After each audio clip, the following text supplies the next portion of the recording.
जीने वाले आदिवासी हैं, ये हमारी पहचान है। हमारी जीवन पद्धति पद और प्रतिष्ठा में नहीं है, हमारी जीवन पद्धति संपत्तियों में नहीं है, हमारी जीवन पद्धति प्रकृति में है। और उरांव समुदाय आकर के ऐसा खेती बाड़ी करना प्रारंभ किया कि बनाते बनाते जो शुरू किया, शाम से सुबह कर दिया और सुबह से रात कर दिया और रात से फिर सुबह कर दिया, और खेत खलिहान बना करके भाई और भाई सौहार्द सहोदर रिश्ता बना करके इस धरती को सींचा, जो कलांतर में झारखंड के रूप में उभर करके हमारे सामने दिख रहा। श्रद्धेय बंधन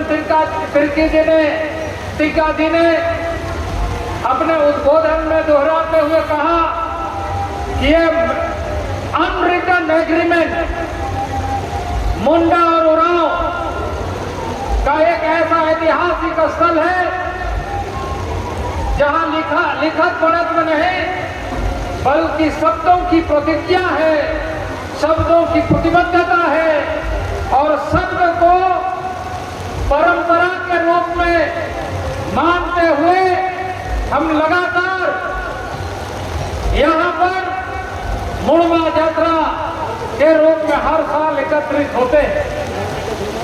यह वो स्थल है जहाँ से हमारी परंपराएं हमें जीवंत और हमें प्रेरणा और हमें ताकत देती है।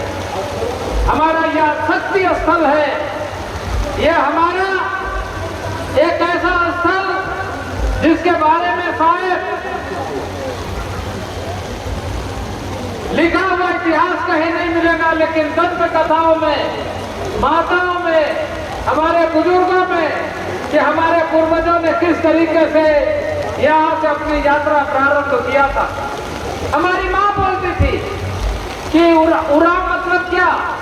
अरे जब इस मुंडा के क्षेत्र में उरांव का प्रवेश हुआ, उन लोगों को कहा गया कि जो अंतारे पूरे पे मेरे आप खेत खलिहान बनाइए, आप वहां रहिए, आपका स्वागत है।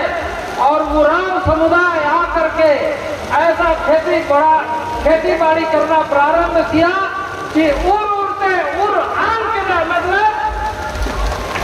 खेत बनाते जो शुरू किया, शाम से सुबह कर दिया और सुबह से रात कर दिया और रात से फिर सुबह कर दिया, और खेत खलिहान बना करके भाई और भाई सौहार्द सहोदर रिश्ता बना करके इस धरती को सींचा, जो कलांतर में झारखंड के रूप में उभर करके हमारे सामने दिख रहा। ये हमारी पहचान है, ये हमारी ताकत है, ये हमारी परंपरा है, ये हमारे जीवन में समाज का उदाहरण है, जिस उदाहरण को लेकर के हम गौरवान्वित महसूस करते हैं, हम गर्व महसूस करते हैं, और इसे हमें आगे लगातार लेकर के चलना है।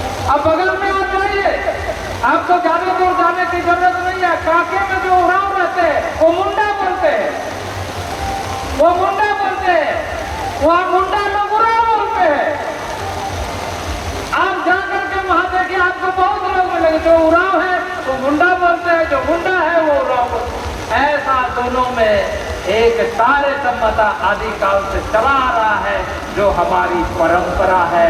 हम शब्दों को इतिहास बना करके जीने वाले आदिवासी हैं, ये हमारी पहचान है, और इस पहचान के साथ हम आगे बढ़ते। आज मुझे बेहद प्रसन्नता है, एक स्वधर्म जो आदि प्रकृति, आदि संस्कृति, आदि परंपराओं के साथ एक जीवन पद्धति को हम लेकर के चल रहे हैं। हमारी जीवन पद्धति क्या है? हमारी जीवन पद्धति पद और प्रतिष्ठा में नहीं है, हमारी जीवन पद्धति संपत्तियों में नहीं है, हमारी जीवन पद्धति प्रकृति में है। हम इस चीज को मानते हैं कि पद और प्रतिष्ठा, संपत्ति शांति नहीं दे सकती, सुख नहीं दे सकती है, सुख उससे नहीं मिलता है।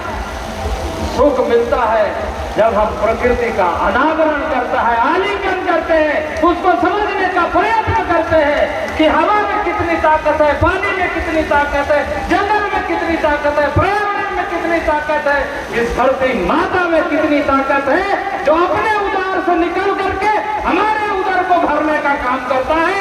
वो ताकत अगर कोई पहचानता है तो इस देश का आदिवासी पहचानता है। इसलिए आदिवासी होने का हमें गर्व है और इसलिए मैं आज यहाँ पर आने का और आपके साथ सहभागी बनने का, और मुझे बहुत प्रसन्नता है कि आज नेपाल से हमारे आदिवासी भाई आए और अभी आदरणीय धर्मगुरु बंधन दिग्गा जी बता रहे थे और मैं नेपाल के भाइयों से कहना चाहता हूँ, ऐसे तो यहाँ से देखा जाए तो बिहार सब करके नेपाल मिल जाता है, लेकिन एक देश की सीमा है और उस सीमा के अंदर जाने के लिए हमारी औपचारिकता है और मैं निश्चित रूप से आपका संदेश लेकर के आपके नेपाल में मैं आपके बीच में निश्चित रूप से आऊंगा।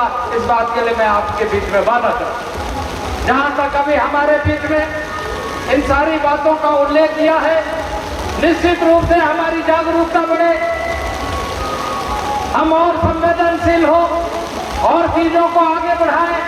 हमारी प्रकृति के जो अपनी चरित्र है, क्योंकि आदिवासी का परिचय, जिस चीज को हमने अभी चर्चा किया उसका परिचय उनका चरित्र है,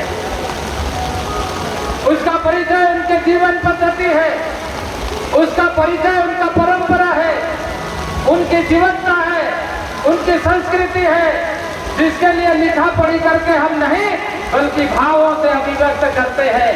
पेड़ों की छांव में बैठ करके हम प्रकृति को निहारते हैं, प्रकृति को देखते हैं, प्रकृति को समझते हैं। प्रकृति की भाषा को समझने का यदि किसी में सबसे ज्यादा ताकत है तो वह आदिवासी है, आदिवासी है, आदिवासी है, वो ताकत हमारे बीच में। और इसलिए ऐसे जो भी आपने कहा है, मैं ये एजे मुंडा परिवार के सदस्य होने के नाते यहाँ पर आया। मैं यहाँ पर एजे मंत्री में अपने आप को नहीं समझता हूँ, बल्कि मैं उस शब्द को, प्रतिबद्धता को दोहराने के लिए आया हूँ कि उराव और मुंडा का जो इतिहास है वो सूरज चांद की तरह हमेशा बरकरार रहेगा। ये बात, ये वादा करने के लिए आपके बीच में आए। और आपने जो बातें यहाँ कही है, इन सारे चीजों के लिए जागरूकता बढ़ाइए। आगे किस तरीके से होगा, मैं राजनीतिक बातों में, क्योंकि इस समय बहुत तरह की बातें चलते रहती है और उसको लेकर के लोग आपस में आपसी तरीके से कई तरह की बातों को करते हैं। मैं उस बात के प्रति संवेदनशील हूँ, मैं इतना कह सकता हूँ क्योंकि मैं आदिवासी हूँ, मैं संवेदनशील हूँ। और जब समय आएगा तो उस समय अपनी बातों को किस ढंग से, किस प्रकार से, कहाँ, कैसे, कब रखना है, उसको हम निश्चित रूप से अपनी बातों को, प्रतिबद्धता को दोहराएंगे। मैं ये वादा करते हुए, मैं समय कम है, मुझे 6:30 बजे यहाँ से अनिवार्य रूप से निकलना है, इसलिए बहुत ज्यादा नहीं कहते हुए, आप भीगते हुए आप यहाँ पर पहुँचे हैं, आए हैं, अपने संस्कृति का, अपने उद्गार का, अपने भावनाओं का, अपनी परंपराओं का, अपने समृद्धता का, अपने संवेदनशीलता का, अपने समावेशी जीवन का, प्रकृति प्रेम को प्रदर्शित करने का, इसके लिए आप सब लोगों को बहुत बहुत बधाई, बहुत बहुत शुभकामनाएं, बहुत बहुत धन्यवाद। मैं इन्हीं शब्दों के साथ जय सरनाथ, जय चाला, बहुत बहुत धन्यवाद।